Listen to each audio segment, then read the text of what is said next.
Well, happy Tuesday morning, everyone. Welcome back to Morning Musings. My name is Don K. Preston. I am the president of Preterist Research Institute of Ardmore, Oklahoma. And I'm in the midst of examining, responding to, and refuting the 23 arguments that Dr. David Hester presented in really rapid style in our recent formal public debate, July 14th through the 15th at the Preterist Pilgrim Weekend 2016. Dr. Hester, as I just noted, got up and read 23 arguments in such rapid style fashion that many people commented they didn't even understand the arguments because they were given so rapidly, and there were no context for the arguments. There was no exegesis of the passages alluded to. There was no linguistic examination. There was no demonstration that proper hermeneutic was being applied. It was just simply, well, if this is the case, then this is true. This is the case, therefore this is true. Next argument. Well, it doesn't prove anything, you see.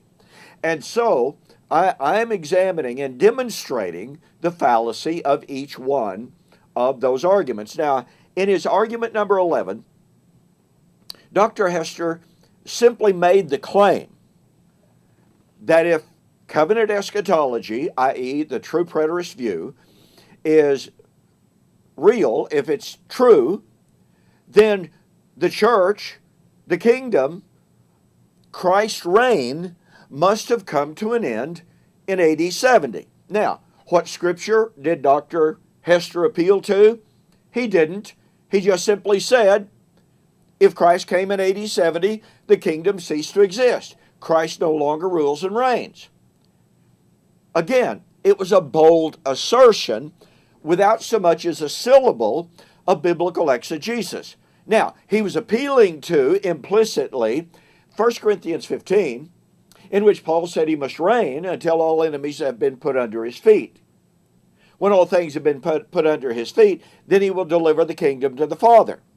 Well, it is assumed, once again, it is assumed without proof that Paul was stating that at his parousia, Christ would surrender, abdicate the kingdom, and no longer rule and reign after that point.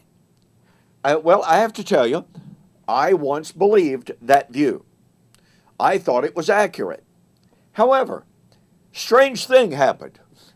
I actually began to study the Bible.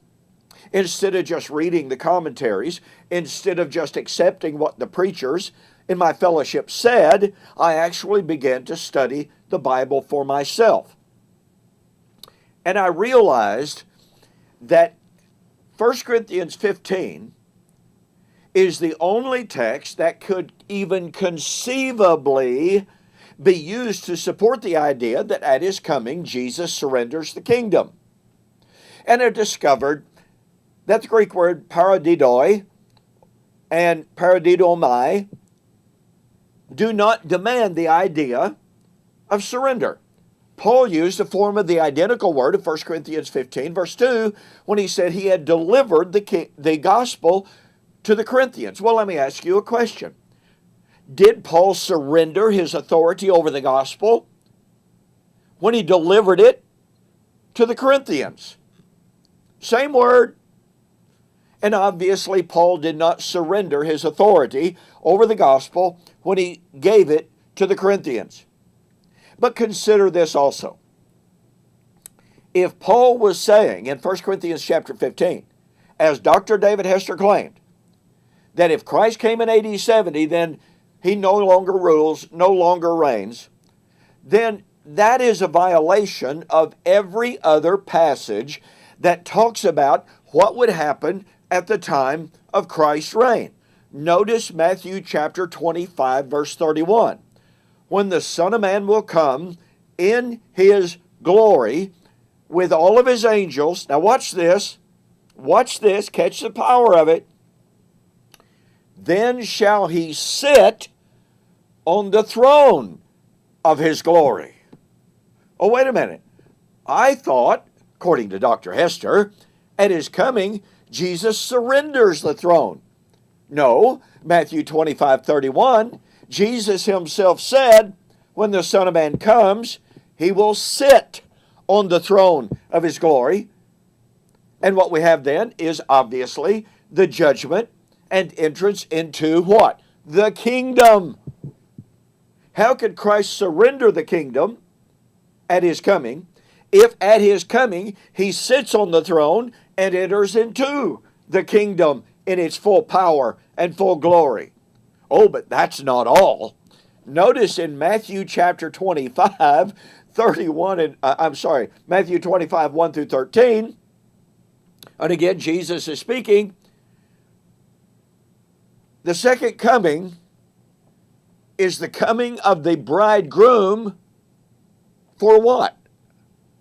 For his wedding, to marry his bride. So let me get this straight. According to Dr. David Hester, at his coming, Christ surrenders the church, the kingdom, and gives it to the Father. He no longer rules and reigns.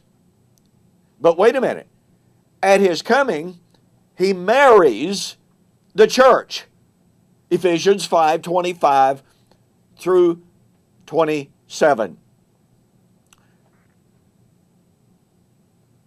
Does Christ surrender his bride to the Father at his coming?